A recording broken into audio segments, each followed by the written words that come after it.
Fine. So bonus is calculated on the percentage of 8.33 or 20%. The category what I already shared with you. अगर 10 employ company में हो जाते हैं आपकी bonus eligibility बन जाती है। एम्प्लॉय ने कम से कम 30 दिन काम किया हो लास्ट फाइनेंशियल ईयर में, और ये जो बोनस हम पे करते हैं आपकी बुक क्लोजिंग से ठीक 8 महीने के अंदर अंदर आपको बोनस पे कर देना होता है एम्प्लॉयज को। How we are calculating, so उसकी कैलकुलेशन के लिए आपके पास मिनिमम वेजेस की डिटेल्स अवेलेबल होनी चाहिए, प्लस उसकी fix monthly basic. So whichever is higher that will be use for the calculation of bonus, either minimum wages either आपकी monthly basic, whichever is higher that will be use for the calculation of bonus. अब अगर मैं बात करूं, से for example हमने 3 employees ले लिए जिनकी वर्क लोकेशन नोएडा है, that is the state of UP. Category उनकी स्किल्ड, सेमी स्किल्ड, अनस्किल्ड है। अप्रैल 2023 से जून 2023 के बीच में उनकी मिनिमम वेजेस क्या थी। So better one is that कि हम मिनिमम वेजेस आप जब भी देखेंगे किसी भी स्टेट में हर 6 महीने में या साल भर में चेंज हो जाता है। So if you are preparing the bonus calculation for a quarter basis, जिसके क्वार्टर के अकॉर्डिंग आप मिनिमम वेजेस लेंगे, then you will get an idea अगर कहीं पे कोई चेंज हुआ किसी महीने में, देन वो आपके ट्रैक में आ जाएगा। ठीक है, या तो क्वार्टरली चेंज होते हैं मिनिमम वेजेस या हाफ ईयरली या एनुअली। सो इन केस अगर मैं यूपी की बात करूं तो यूपी में हर 6 महीने में चेंज होता है। अप्रैल से लेकर के सितंबर तक सेम वेजेस होती है, देन अक्टूबर में रिवीजन होता है टिल मार्च 24 तक सेम रहती है। हमने यहाँ पे मिनिमम वेजेस की डिटेल ले ली। आकाश, मुकेश और मोहन इन तीनों की फिक्स्ड मंथली बेसिक जो है अप्रैल महीने में 19,500, 18,000 और 16,000 रुपए थी। इनकी वर्किंग डेज क्या थी, that we will take from the payroll salary register. April में क्या सैलरी हमने प्रोसेस की, कितने डेज की हमने प्रोसेस की, उसके अकॉर्डिंग हमने यहाँ पे कैलकुलेट किया। Now actual work days, days in a month 30, actual work days is 30। अगर पूरे दिन महीने पूरे महीने काम किए उसने, then what is the statutory bonus calculated on the basis of this? This is the formula. If in the condition कि आपकी जो फिक्स मंथली बेसिक है अगर वो 21,000 रुपए से कम होती है, ठीक है, then monthly wages divided by number of days in a month multiplied by actual days and multiplied by 8.33%, that is calculated your state bonus.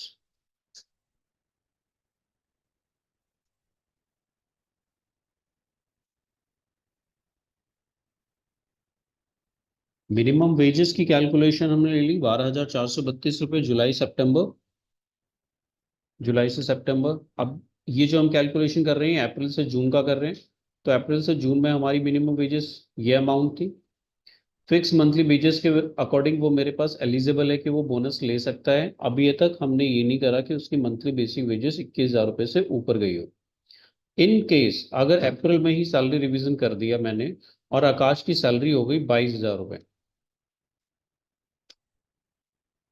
अगर मैंने उसकी सैलरी चेंज कर दी 22,000 रुपए, वो मेरे बोनस की कैलकुलेशन से हट जाएगा, वो मेरे लिए एलिजिबल नहीं है। स्टेट बोनस उसका चेंज हो जाएगा। इन केस अगर मेरी फिक्स मंथली बेसिक 21 से कम है तो मेरे स्टेट बोनस के लिए मैं बोनस के लिए एलिजिबल हूँ, मेरा बोनस कैलकुलेट होगा। अगर 21 से ज्यादा है मेरा बोनस कैलकुलेट नहीं होगा। द सेकेंड कंडीशन, अगर मैंने पूरे साल में 30 दिन काम किया है तो ही मैं लूंगा। अगर मेरी पूरी वर्किंग डेज 30 से कम होती तो मैं बोनस के लिए एलिजिबल नहीं होऊंगा।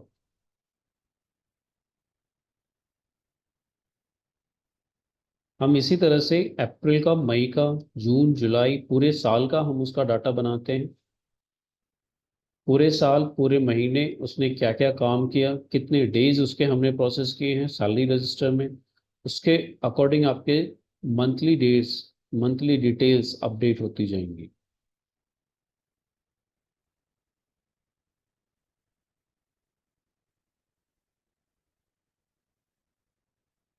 स्टेट बोनस उसका 0 हो गया because total sum of working days is less than 30। अगर मैंने यहाँ पे उसको 30 डेज का अप्रैल में मैंने प्रोसेस किया, देन व्हाट विल बी, अप्रैल में 30 दिन काम किया और मई में 5 दिन काम किया, 6 मई उसकी लास्ट वर्किंग डे थी, उसके बाद उसने काम नहीं किया, क्या इसको बोनस मिलेगा? एनीवन? यस। करेक्ट, क्योंकि उसकी वर्किंग डेज 30 से अबव है, and as per the bonus act अगर आपने 30 से ज्यादा काम किया है आपका बोनस कैलकुलेट होगा। This is just a formulated Excel sheet where you can check the eligibility of your employees month basis पे, क्या वो बोनस के लिए एलिजिबल है या नहीं है, उसके उस महीने का बोनस प्रोविजन मुझे करना भी है या नहीं करना है। बोनस का प्रोविजन फाइनेंस टीम क्रिएट करते रहती है, हमें एनुअली उनको डिटेल सबमिट करना होता है। कई कंपनीज में मंथली भी कैलकुलेट होता है, सो दैट एक फिक्स महीने में आकर के एम्प्लॉयर के पास कोई बर्डन ना हो प्रोविजन क्रिएट करने का। अगर मैं ये 3 एम्प्लॉयज की बात कर रहा हूँ, 767 डेज की बोनस प्रोविजन की 22,575 रुपए, अगर आपके एम्प्लॉयज और भी ज्यादा हैं, बोनस का प्रोविजन लाखों में चला जाता है। इसीलिए कंपनियां इसको मंथली भी कैलकुलेट करती हैं, क्वार्टरली, हाफ ईयरली और एनुअली। एनुअली आपका फाइनल रिवीजन होता है where you can make it actual data. आपके पास सारी सैलरी प्रोसेस हो चुकी होती है मार्च तक, एंड अप्रैल, नेक्स्ट ईयर अप्रैल से फॉर एग्जांपल 2023-24 फाइनेंशियल ईयर का बोनस प्रोविजन हमने सबमिट कर देना था अप्रैल और मई तक में। अगर हम बना करके दे देंगे then management can prepare the further reports, allocable surplus, available surplus की कैलकुलेशन करके बोनस उनको कितना पे करना है, 8.33% करना है या 20% करना है, वो उसके अकॉर्डिंग वो डिसीजन लेते हैं। This is the calculation. अब अगर मैं 20% की बात करूं तो केवल बोनस परसेंटेज आपका चेंज हो जाएगा 8.33 से 20%, रेस्ट सारी कैलकुलेशन सेम होंगी। अगर मेरी फिक्स मंथली बेसिक 21,000 रुपए से कम है तो minimum wages for that particular state will be considered for the calculation, and that will be paid.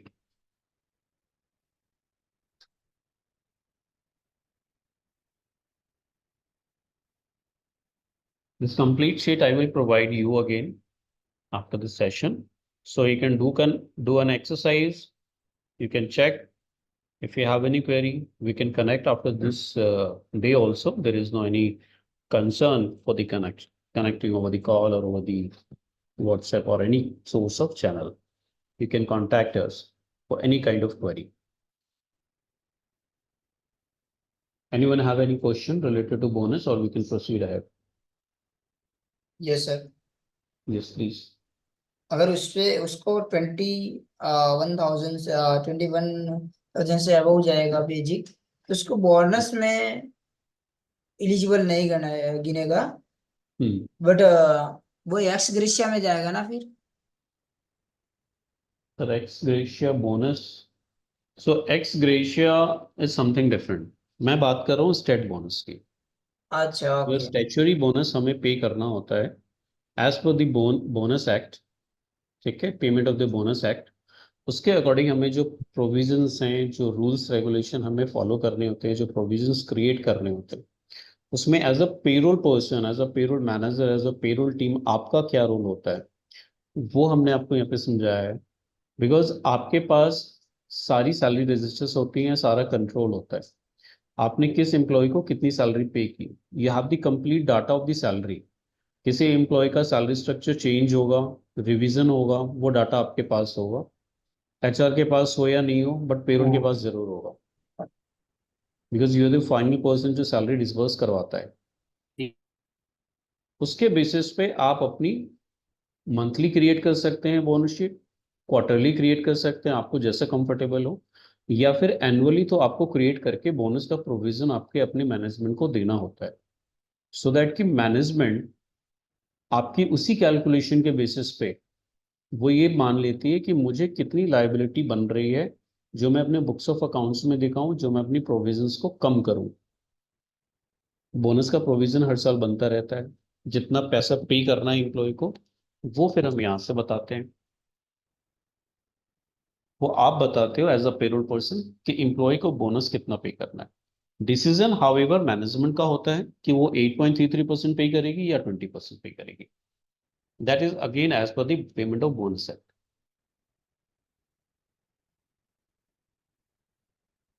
अब अगर कोई और क्वेश्चन है बोनस से related, else we can proceed for the full panel.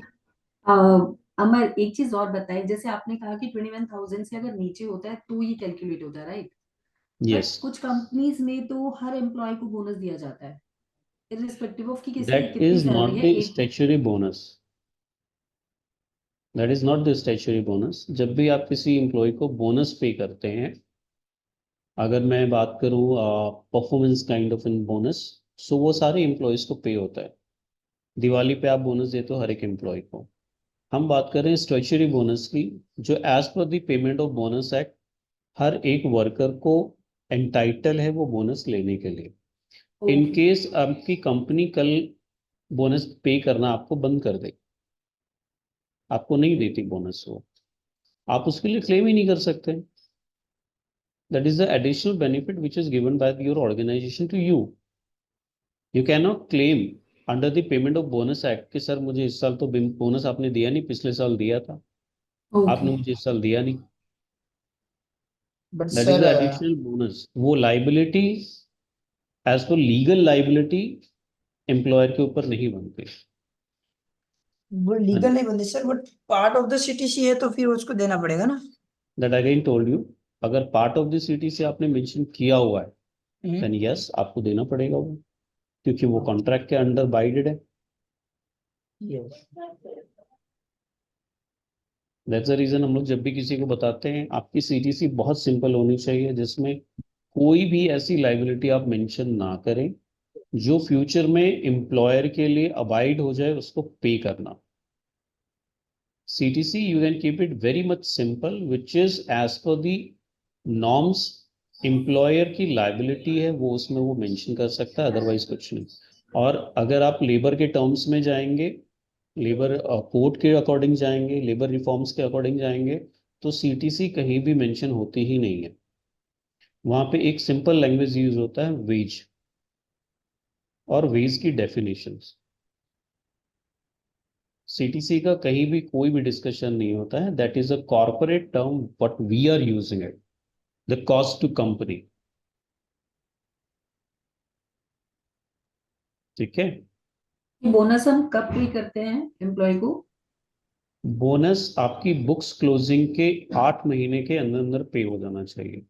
So exactly अगर आप देखेंगे हमारी 31 मार्च को बुक्स क्लोजिंग होती है as per the financial terms.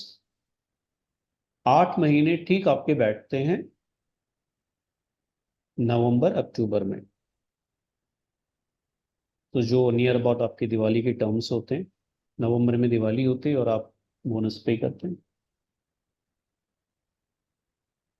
Okay. So exactly with in 8 months आपको पे करना होता है। अगर 8 मंथ से आप ज्यादा एक्सीड कर रहे हैं, that means you are non compliant. और लेट मी टेल यू, अगर कोई employees mid of the year छोड़ के चला गया, ठीक है, देन उसका भी बोनस आप नेक्स्ट फाइनेंशियल ईयर क्लोज होने के बाद, जब उसका बोनस ड्यू होगा, आप उसका चेक बना करके उस एम्प्लॉय को इन्फॉर्म करेंगे और उसका बोनस का चेक उसको पे करेंगे। Because there are lots of terms कि अगर आपने अकाउंट ट्रांसफर किया, अगर वो अकाउंट इनएक्टिव हुआ, तो वो अमाउंट लॉस्ट हो जाता है and employee can claim it कि मुझे बोनस नहीं मिला। So it's a better for the left employees, last financial year में जितने भी एम्प्लॉयज छोड़ के चले गए, आप उनका प्रॉपर चेक बनवाइए, उनको बुलाइए, बोलिए आपका बोनस का चेक आया है, आप रिसीव कीजिए और लेके जाइए। You will have a complete receiving copy. अगर कल को कोई लिटिगेशन होगा then you have a proper record. अगर कल ऑडिट होती है then you have a proper record. And again for the payment record, जो एनुअल रिटर्न सबमिट होती है bonus paid to the employee form D, वो प्रिपेयर करने में आपके लिए सहूलियत होती है। उसके साथ आप रिपोर्ट्स भी लगा सकते हैं। कल को अगर ऑडिट होती है you can proof the submit the proof कि आपने पेमेंट किया है, एन एम्प्लॉय ने पेमेंट रिसीव किया है।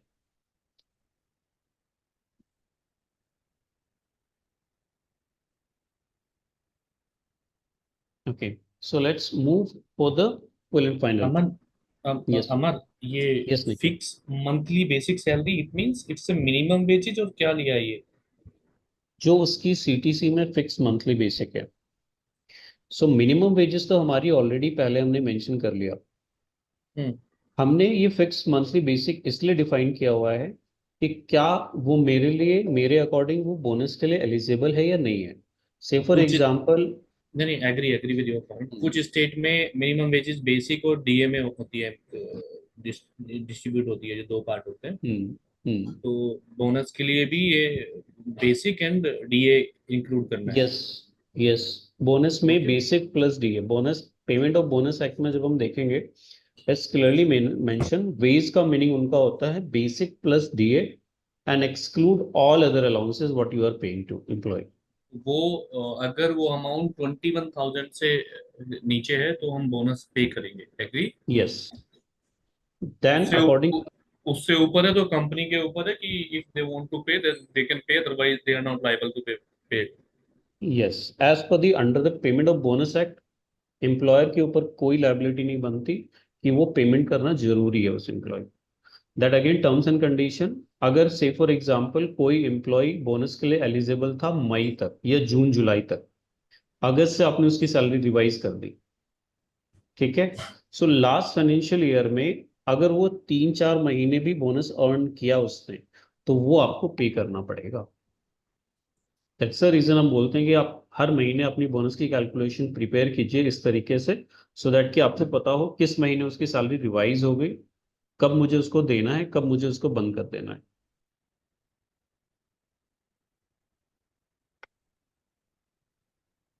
ठीक है।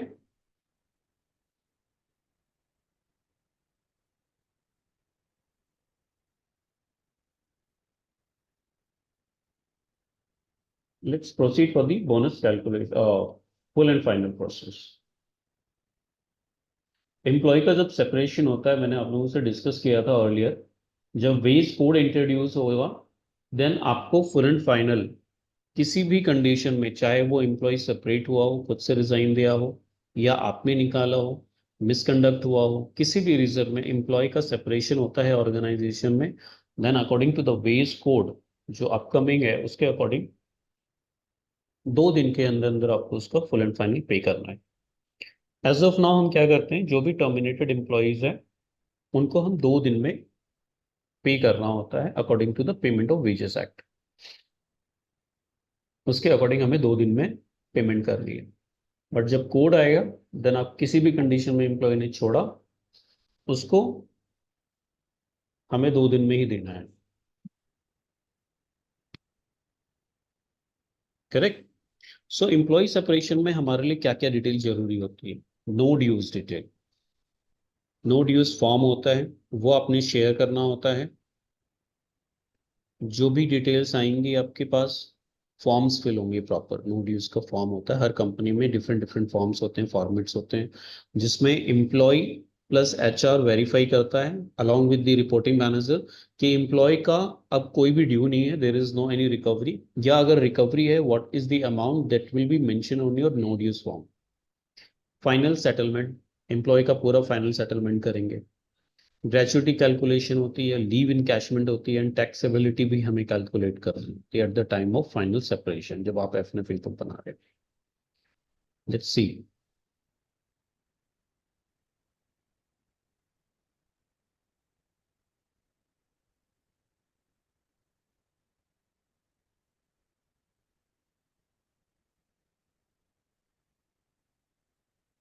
जैसे मैंने बात किया, आपके पास एक फाइनल इनपुट होना चाहिए।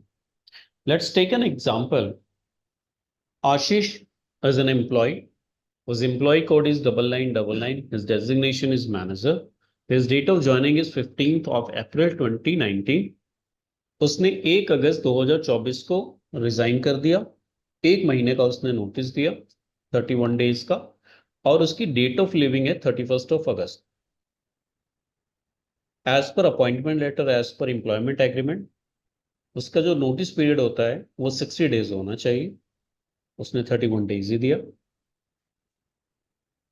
जो लीव की डिटेल है, एट द ईयर स्टार्टिंग 15 थी, एंटाइटलमेंट 7 हुई, अवेल्ड उसने 4 किया, और EL balance as on 31st August HR ने आपको दिया है 18। कोई सैलरी होल्ड नहीं है, ठीक है, कोई रिकवरी भी नहीं है, अनएम्प्लॉय ने बेटर अपॉर्चुनिटी से छोड़ा है। अब अगर मुझे इसका एफर प्रोसेस करना है, आपके पास यही एक इनपुट है। Any one of you can discuss and tell me what is the mistake in this input.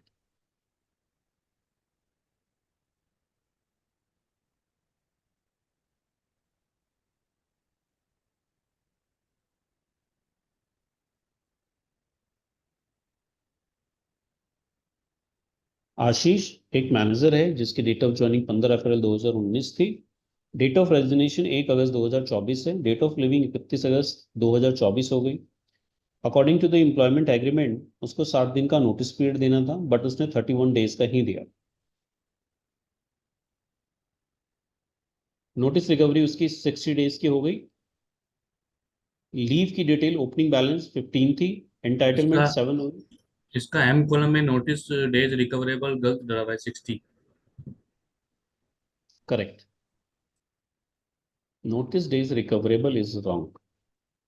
According to the date of resignation and date of living, उसकी notice period served days will be 31 और notice recoverable days 29 हो जाएंगे। 31 दिन का उसने notice serve किया है, और जो उसकी रिकवरी बननी चाहिए as per the appointment letter of employment agreement, 29 दिन के हम उसकी सैलरी रिकवर करेंगे उसके फुल एंड फाइनल से। इन केस एम्प्लॉय बहुत अच्छा था, 6 साल उसने काम किया है, मैनेजमेंट कहती है कि ठीक है इसको वेव ऑफ कर दो जो भी नोटिस पीरियड है, then HR has to mention here notice period waive off by the management. कितने दिन वेव ऑफ किए? मैनेजमेंट कहती है नहीं, 5-10 दिन का वेव ऑफ कर दो, और रेस्ट ऑफ जो नोटिस पीरियड बन गया वो रिकवर करो। Hello. In some of condition हाँ मैनेजमेंट से 19 दिन का पे कर दो। अजीत,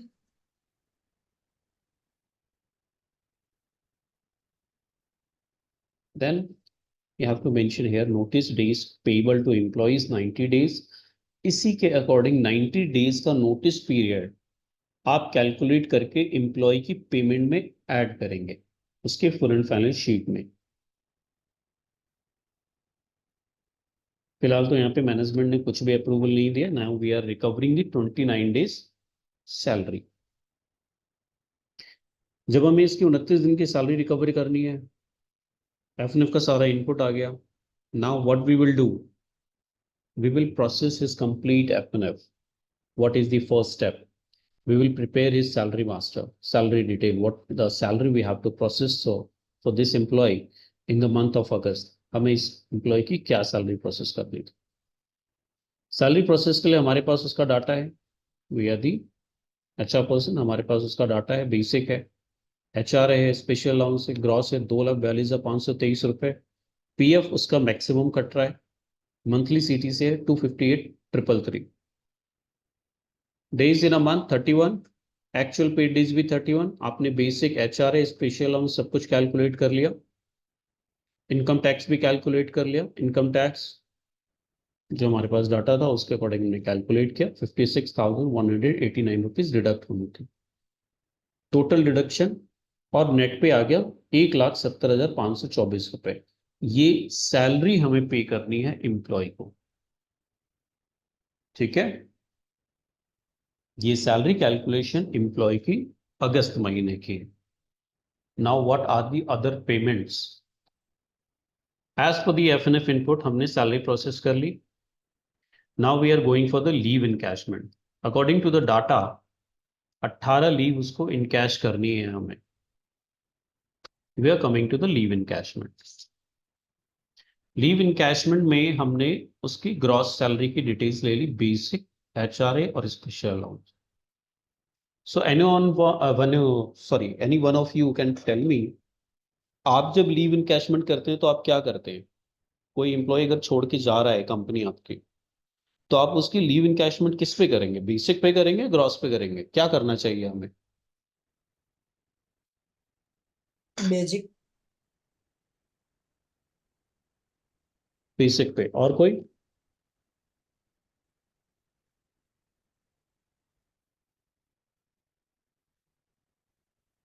सो नरेश, अगर कोई एम्प्लॉय आपके यहाँ छुट्टी लेता है किसी एक पर्टिकुलर महीने में, तो क्या आप उसको बेसिक पे करते हो या उसका ग्रॉस पे करते हो एक दिन की? ग्रॉस। तो जब लीव इनकैशमेंट की बात आ रही है One तो आप day. बेसिक पे कर रहे हो. जब लीव इनकैशमेंट की बात आ रही है तो फिर हम बेसिक की क्यों बात कर रहे हैं?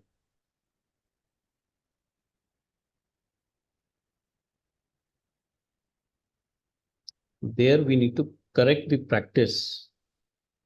जब हम सैलरी देते हैं एम्प्लॉयज को, अगर वो लीव लेता है, कंज्यूम करता है, देन हम उसको एक दिन की पूरी सैलरी देते हैं.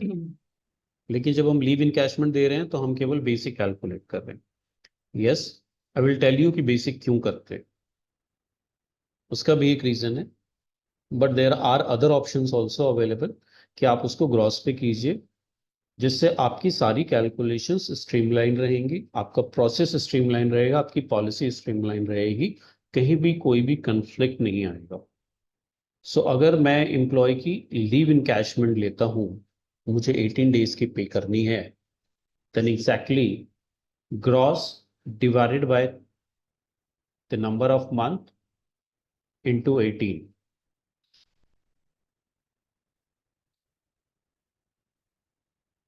Okay, get that mentioned basic. So 18 days की अगर हमें इंटायर लीव बैलेंस पे करनी है, then gross divided by not 31, it should be 30 into number of days which is payable to him. 1,45,515 rupees आ गई आपकी.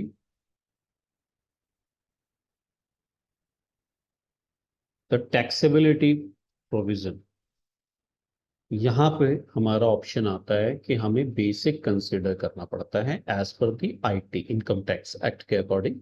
जब लीव इनकैशमेंट की calculation होती है वो बेसिक पर ही कैलकुलेट करता है, उसका प्रोविजन बेसिक पर है. So here you can see number of days leave to be encashed, जो हमारे रिपोर्ट में है 18 है. ग्रॉस सैलरी एम्प्लॉय की 2,42,523 हमने लीव इनकैशमेंट की डिटेल में देखा. बेसिक, HRA और स्पेशल अलाउंस मिला करके हमारी ग्रॉस आती है 2,42,523 रुपए. Leave salary payable, that is leave encashment gross salary divided by 30 multiplied by number of days to be in cash. That is a leave salary to be payable according to the income tax act. ये जो अब हम देख रहे हैं आपकी screen पे, ये हम देख रहे हैं इनकम टैक्स एक्ट के अकॉर्डिंग उसकी लीव इनकैशमेंट क्या बनेगी, क्या टैक्सेबल अमाउंट होगा, क्या एग्जेम्प्टेड अमाउंट होगा. इसकी कैलकुलेशन अभी हम देख रहे हैं. अब इनकम टैक्स के अकॉर्डिंग बोलता है एक्ट के according average basic salary of last 10 month. ठीक है,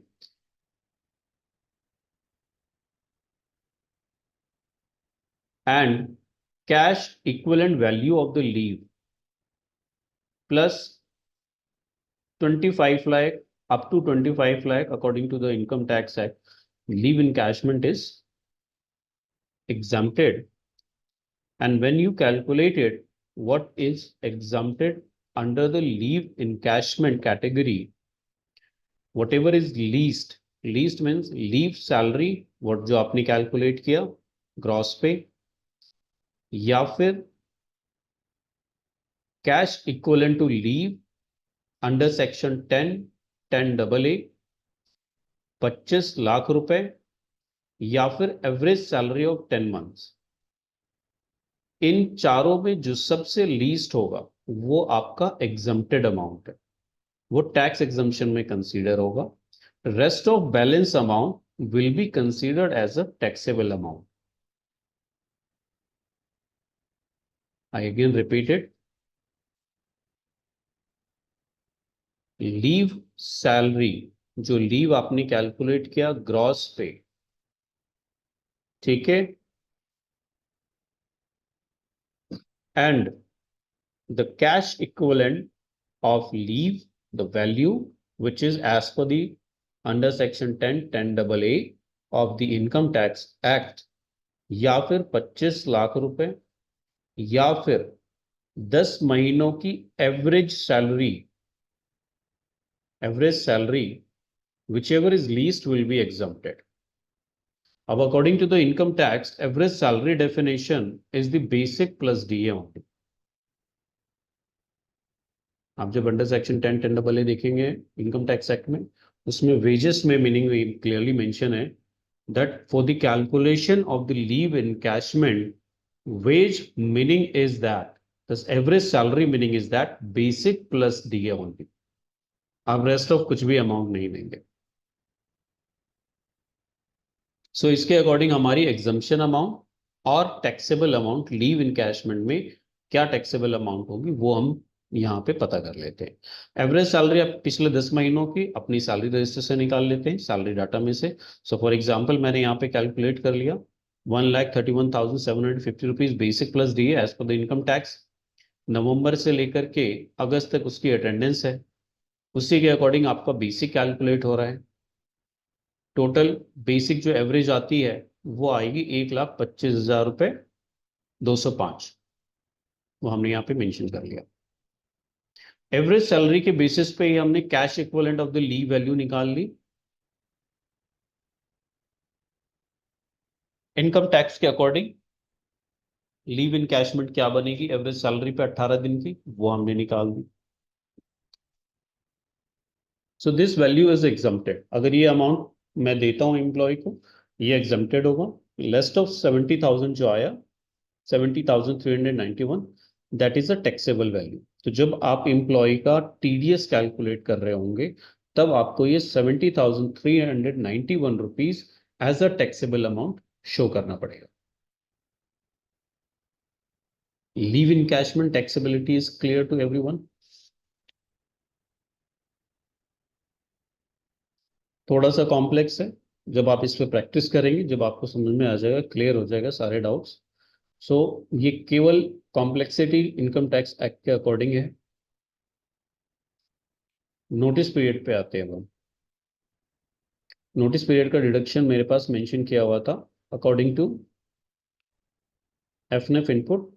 29 डेज का मुझे नोटिस पीरियड रिकवरी करना है.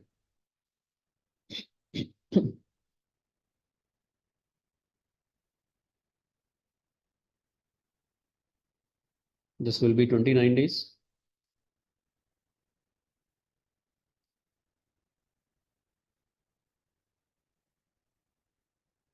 अब मुझे बताइए क्या मैंने calculation 30 gross divided by 30 into 29 सही किया है, या मुझे डिवाइड करना चाहिए था 31 से और मल्टीप्लाई करना चाहिए था 29 से. What is the best practice? आप क्या करते हैं? सही किया है आपने. ठीक है, चलिए मैं आपको और अच्छे से बताता हूँ. अगर नोटिस पीरियड की कैलकुलेशन हमने करनी होती है तो यूजुअली व्हाट वी डू, अगर एम्प्लॉय ने अगस्त में छोड़ा है तो हम 31 से डिवाइड कर देते हैं. अगर सितंबर में छोड़ा है या 30th वाले महीने में छोड़ा उसने तो 30 से डिवाइड कर देते.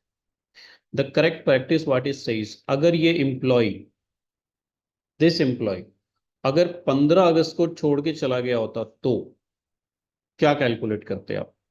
31 से डिवाइड करते या 30 से डिवाइड करते? अगर इस एम्प्लॉय ने 15th ऑफ अगस्त को छोड़ दिया होता तो आप इसकी नोटिस पीरियड की डेज कैसे कैलकुलेट करते? 30 से डिवाइड करके या 31 से डिवाइड करके? 31 से। 31 से। 29 दिन की सैलरी आप 31 से कैलकुलेट करते हैं, तो सर आप गलत Yes. करते। उसने अगर नोटिस पीरियड दिया होता, पूरा किया होता अगर उसने, तो आप उसकी सैलरी 31 के अकॉर्डिंग कैलकुलेट कर रहे होते अगस्त की, और जो डेज सितंबर में फॉल होते उनकी सैलरी आप सितंबर के डेज के अकॉर्डिंग कैलकुलेट कर रहे हो। So number of days in a month are different in each and every month. So आपके नोटिस पीरियड डेज की भी कैलकुलेशन उसी के अकॉर्डिंग होनी चाहिए। ये तो बहुत इजी था, 31 अगस्त को उसने छोड़ दिया, 1 सितंबर से 29 सितंबर तक की हमने सैलरी डिडक्ट कर ली। अगर 15 अगस्त को उसने छोड़ा होता, लेट्स मेक इट, अगर उसने 15 अगस्त को छोड़ा होता तो कितने दिन का होता? 16 दिन का नोटिस पीरियड दिया उसने, 44 डेज की रिकवरी होती। 44 डेज की रिकवरी आप कैसे करते? तो सर हम काउंट करते 15 अगस्त को तो उसने काम किया ही है, और वैसे भी हॉलीडे है, आप उस दिन किसी का रेजिग्नेशन ले ही नहीं सकते। 16 तारीख से हम काउंट करेंगे 44 डेज।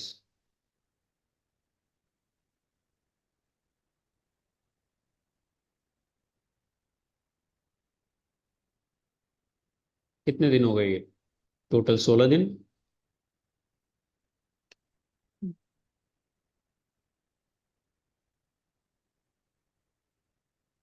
28 दिन सितंबर के।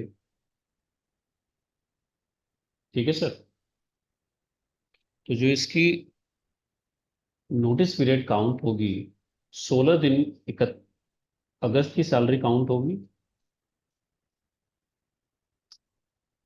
और बाकी रेस्ट ऑफ 28 दिन की सैलरी सितंबर के अकॉर्डिंग कैलकुलेट होगी, और ये उसका पूरा रिकवरेबल अमाउंट होगा।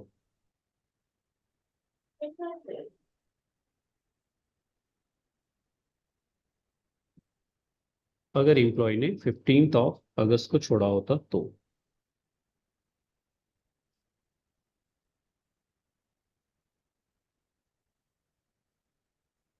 कोई भी एम्प्लॉय अगर मिड ऑफ द मंथ छोड़ करके जा रहा है, then we have to ensure कि वो अगले और कितने दिन मेरे पास काम करता, एज पर द एग्रीमेंट जो उसका नोटिस पीरियड कवर होना था।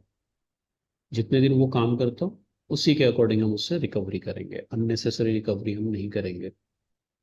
अगर हम करते हैं तो आइदर आप एम्प्लॉयर का लॉस करेंगे, आइदर आप एम्प्लॉय का लॉस करेंगे, दोनों में से किसी एक का लॉस होगा। पर डे की वैल्यू चेंज हो जाती है। अगर आप अगस्त की बात करेंगे तो अगस्त में पर डे की वैल्यू अलग होगी, सितंबर में पर डे की वैल्यू अलग हो जाती है। अगस्त में पर डे की वैल्यू बैठेगी 7,823 रुपये।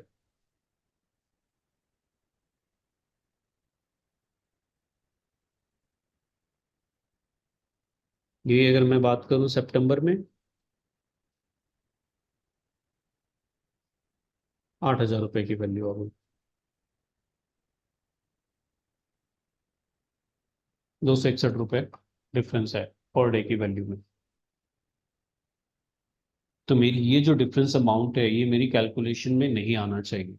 तो मैं जब भी नोटिस पीरियड कैलकुलेट करूंगा, आई विल इंश्योर कि उसके रिमेनिंग डेज किस महीने में कितने दिन के लिए फॉल कर रहे हैं। अगर मिड ऑफ मंथ है, अगस्त के हैं, तो अगस्त के अकॉर्डिंग उसकी नोटिस पीरियड रिकवरी होगी उतने दिनों के लिए। जो डेज सितंबर में फॉल करेंगे उन डेज की कैलकुलेशन सितंबर के अकॉर्डिंग होगी। Concept is clear? Any doubt, any question?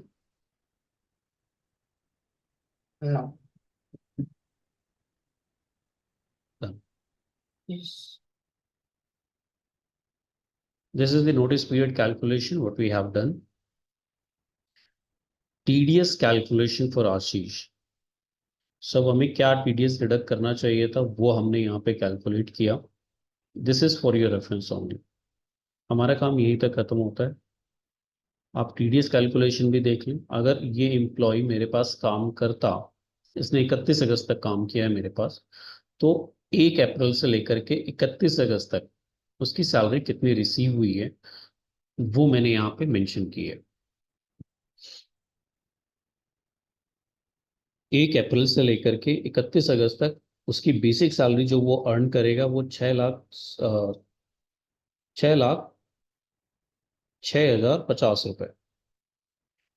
HRA जो वो रिसीव करेगा 3,03,025 रुपए।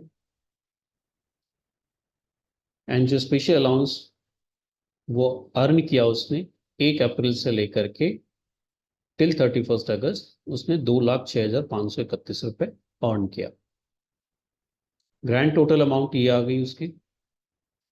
एचआरए उसने दिया नहीं है, हम ये कंसीडर कर रहे हैं उसने कोई भी इन्वेस्टमेंट नहीं दिया। स्टैंडर्ड डिडक्शन हमने 50,000 रुपए का दे दिया। जो उसकी पीएफ बनती है 1 अप्रैल से लेकर के 31 अगस्त तक की calculation that we have added here. Let me show you in a detail, so आपको थोड़ी सी और क्लैरिटी हो जाएगी।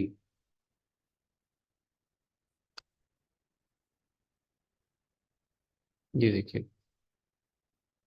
ये हमने कैलकुलेट किया है April month, May, June, July and August. From bottom you can start it. April, May, June, July and August. Actual work days क्या थे? 18। क्रॉस वेरीफाई कर लीजिए लीव इनकैशमेंट की शीट में। हो गया।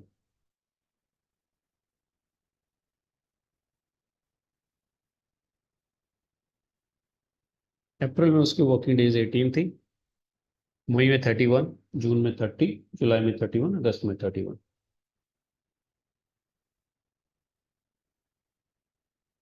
एक्चुअल वर्किंग डेज उसकी करेक्ट है, अप्रैल, मई, जून, जुलाई एंड अगस्त।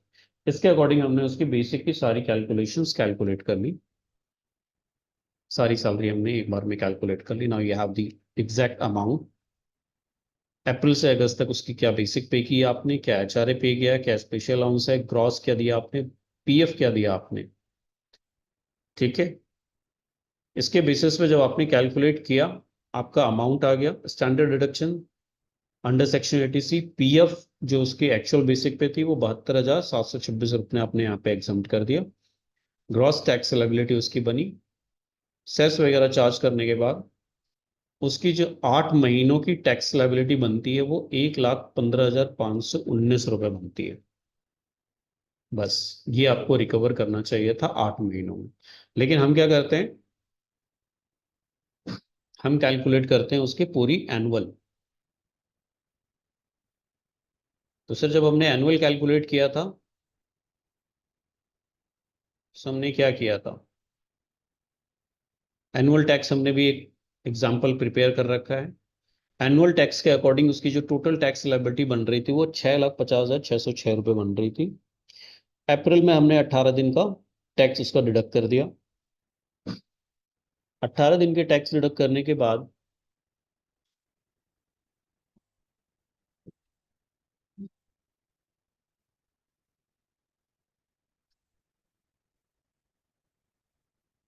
उसकी monthly TDS according to the compliance 54,270 रुपये थी। अप्रैल में 18 दिन की सैलरी प्रोसेस हुई, हमने 18 दिन का टीडीएस काटा होगा।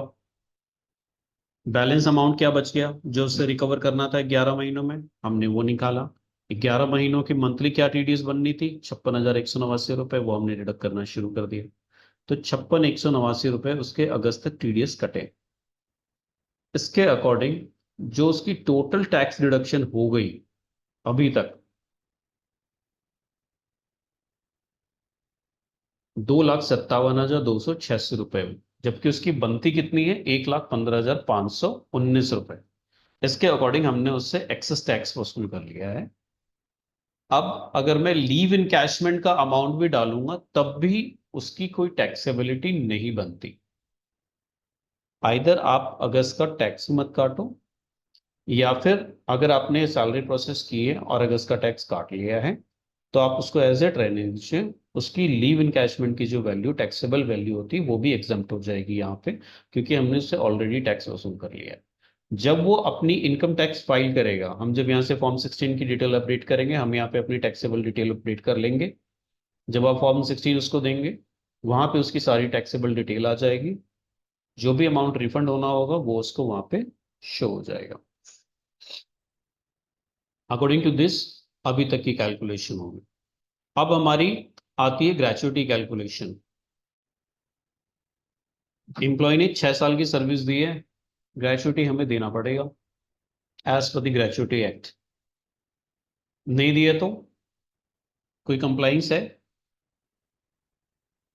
अगर कोई एम्प्लॉय 6 महीने 6 साल उसने काम कर लिया मेरे पास, मैं उसको ग्रेचुइटी ना दूं तो कोई दिक्कत है? देना पड़ेगा। We have to pay क्यों? उसने क्यों 240 देना पड़ेगा? डेज ज्यादा काम किया होगा। according to Gratuity Act. This is the correct answer. According to the gratuity act आपके ऊपर, एम्प्लॉयर के ऊपर लायबिलिटी बनती है कि 5 साल एम्प्लॉय किसी भी एम्प्लॉय ने 5 साल की सर्विस आपके ऊपर काम कर लिया है तो उसके उस कंप्लीटेड ईयर्स के लिए आपको ग्रेचुइटी देनी होगी उसको। उसकी बेनिफिट है एम्प्लॉय का और एम्प्लॉयर की लायबिलिटी है। According to that you have to calculate. अब हमने यहाँ पे ग्रेचुइटी तो हमने कैलकुलेट बहुत इजीली कर लेंगे, बट हमें उसकी टैक्सेबिलिटी भी कैलकुलेट करनी पड़ेगी। क्या जो ग्रेचुइटी हम उसको दे रहे हैं वो टैक्सेबल इनकम है या नहीं है? क्या मुझे उस पर भी टैक्स काटना है या नहीं काटना? वो भी आपको चेक करना है एज अ पेरोल पर्सन। तो सर हमने यहाँ पे मेंशन किया उसका date of joining, date of living, उसके अकॉर्डिंग हमने उसकी ईयर ऑफ सर्विस निकाल ली। हमारे पास कंप्लीटेड ईयर ऑफ सर्विस 6 है। 6 साल उसने काम किया, हम उसको 6 साल का ग्रेचुइटी पे करेंगे। Number of service is 6 years। Last basic drawn क्या था वो हमने सैलरी मास्टर से देख लिया। लास्ट बेसिक जो उसकी थी वो 1,31,750 रुपए थी, फुल बेसिक जो उसको पे हो रही थी।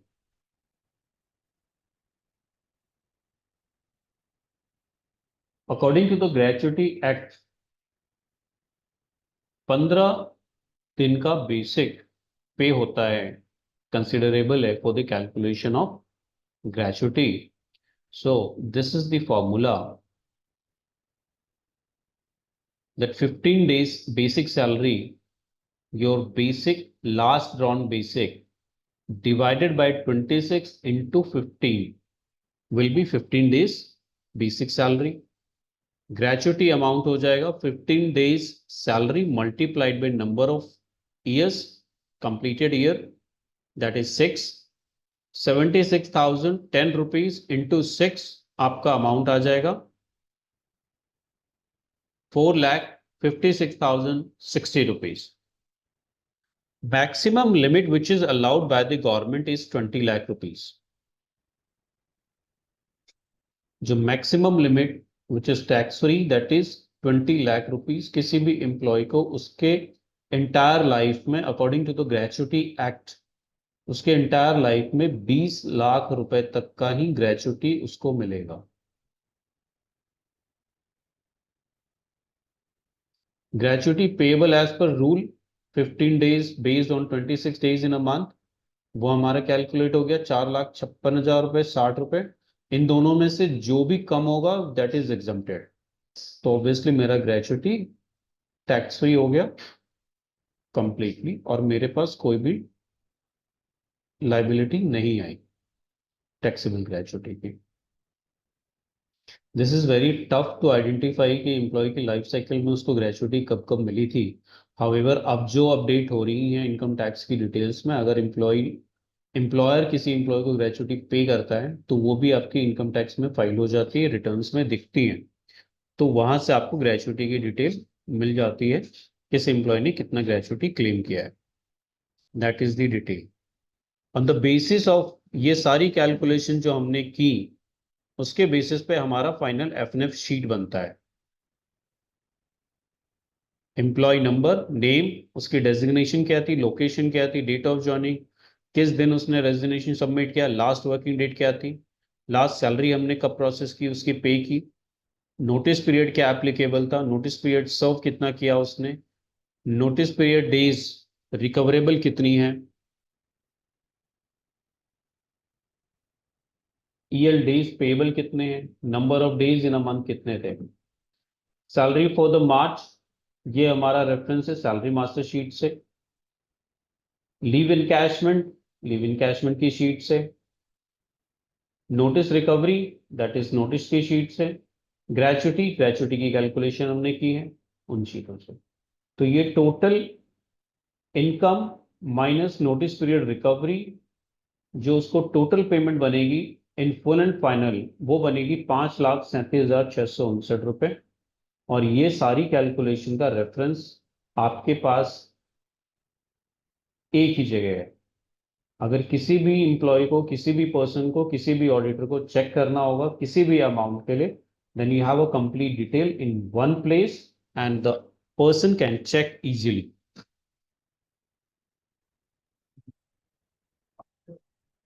Oh yes, yes. So Grijesh sir is with us. My voice is audible to everyone. Yes, sir. Yes. Anyone can unmute and can confirm. Yes, it's very clear. Naresh, Amita, Nikhil, हेता, विकास, Yes, sir. मेरी voice आ रही है? Yes, sir. Yes, sir.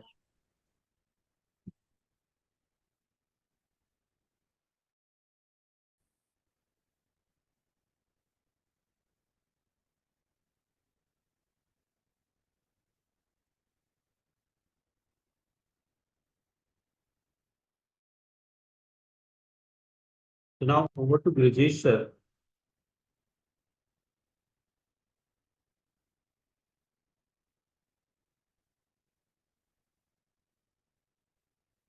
So, I hope we had a good training session that we have scheduled for 5-6 days.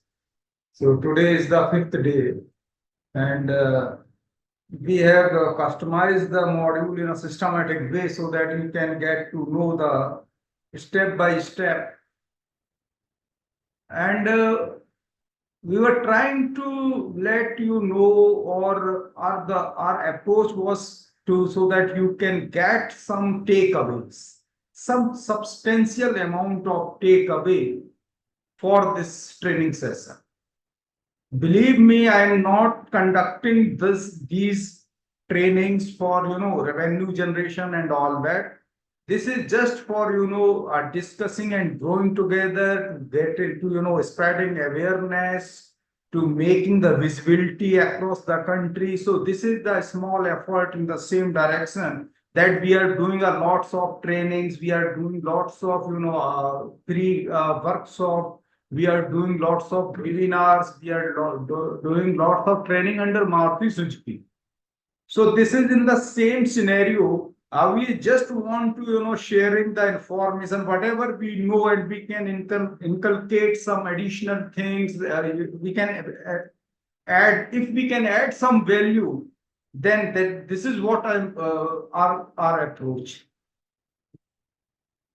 So I hope I had a word with Amar in morning, and he was thinking, in case those who have missed some part or some session, we will definitely go for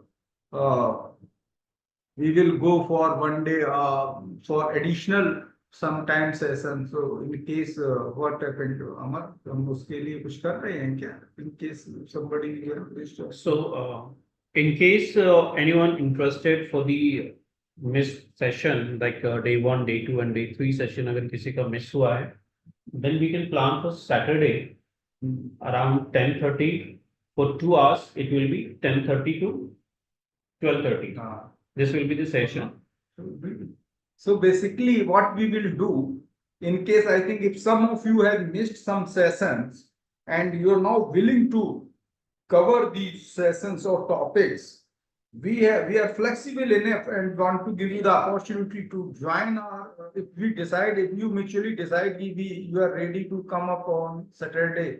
So we will do it in 2 hours, 10:30 to 11:30 or 12:30, that we will cover all your queries. Going forwards, dear friends, we are also planning to Our next training session would be something different, but it is more related to your field also.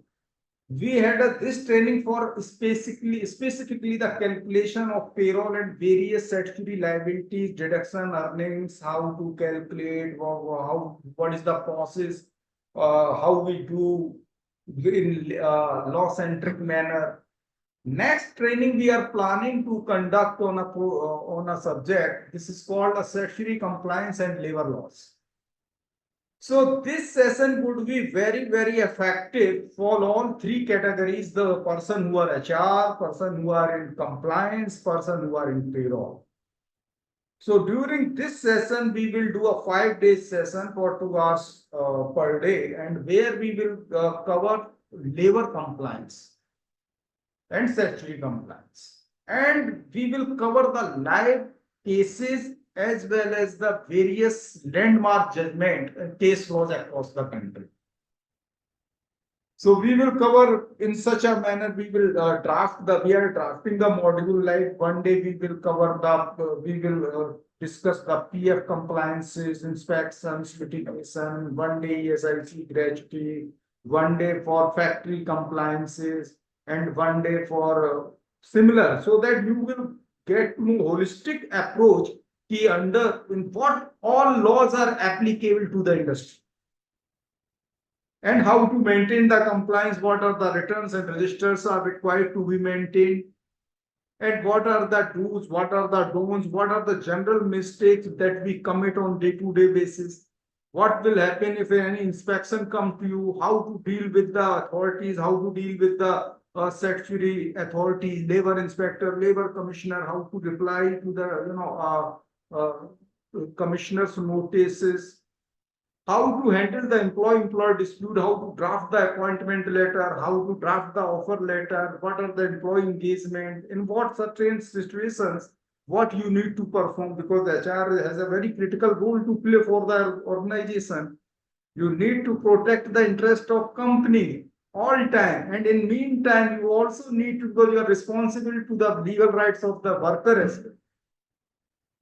So we are going to, our next training, that would be going to a very good training, and we are very enthusiastic and very hopeful in next month after Diwali we are going to conduct.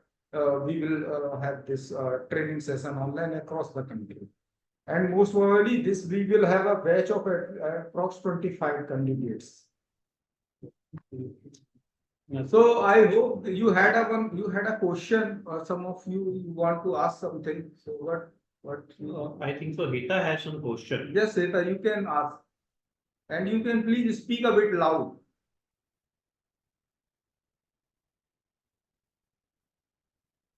Hita, if you're not able to speak, you can write also. So we can check in the chat box and we can reward you.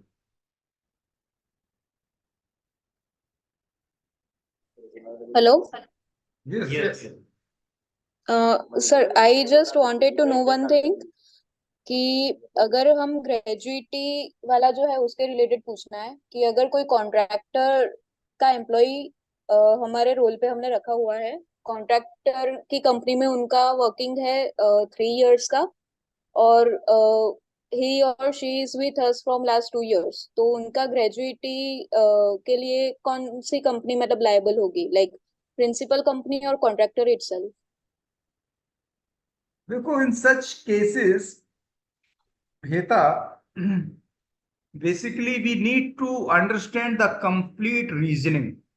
In gratuity specifically, we need to prove in case there is a master servant relation exists, or we can say the employee employer relation exists. अगर उस worker के साथ आपका employ employer relationship आपका exist करता है, आपके दोनों के बीच में कॉन्ट्रैक्चुअल लायबिलिटी एग्जिस्ट करती है, तो definitely being a principal employer आपके ऊपर लायबिलिटी आएगी ग्रेच्युटी की। बट इन केस ये दोनों प्रूव नहीं होते हैं, तो जो उसका इमीडिएट एम्प्लॉयर होता है, जो कॉन्ट्रैक्टर होता है, he will be liable for the gratuity. In case contractor make default अगर कॉन्ट्रैक्टर डिफॉल्ट हो जाता है, वो कहता है कि we will not pay the gratuity to the worker, then the ultimately responsibility come to the principal employer. But इसके आपके केस में आई होप कि आपको आंसर मिल गया। इन केस कुछ और फैक्ट्स भी अगर आप बताते तो हम अच्छी तरीके से आपको एडवाइस कर पाते, क्योंकि आपके यहाँ बीइंग अ प्रिंसिपल एम्प्लॉयर, वो कितने साल आपके यहाँ काम किया? आप बोल रहे हो सिर्फ 2 साल आपके यहाँ काम कर रहा है, एम आई राइट? Yes, yes. आपके ऑफिस प्रीमाइसेस में वो काम करता है, पहले तो ये बताइए आप Yes, कि 2 साल से आपके यहाँ काम कर रहा है। yes. इससे पहले वो किसी और प्रिंसिपल एम्प्लॉयर के पास था, इसका मतलब? Yes, कोई और प्रिंसिपल हाँ, कंपनी थी। तो हेता, I assure you, you are not held liable to pay the gratuity because the person who is working in your premises is only for 2 years. However, Okay. being at a contractor role, if he is from last 5 years, the contractor duty, you have nothing to do with the first 3 years because he has been with you for last 2 years only. Then how can you, accountable for fastening the liability of gratuity? Completely not. Please do one thing. I'll ask Amar to share my credential in the chat box. Anytime if you face any issues or you want any legal advice on any matter related to employer dispute, gratuity, statutory compliance, you can connect me. My number, my mobile number is there. My email ID is there. So you can anytime, guys. You can Okay. ask me for the legal advice anytime. We will definitely help you. You must have the Amar email ID, Amar mobile number. Amar, please share my credential also. Sure, sir. So I'm sharing the credentials meanwhile. If you have any question, you can ask.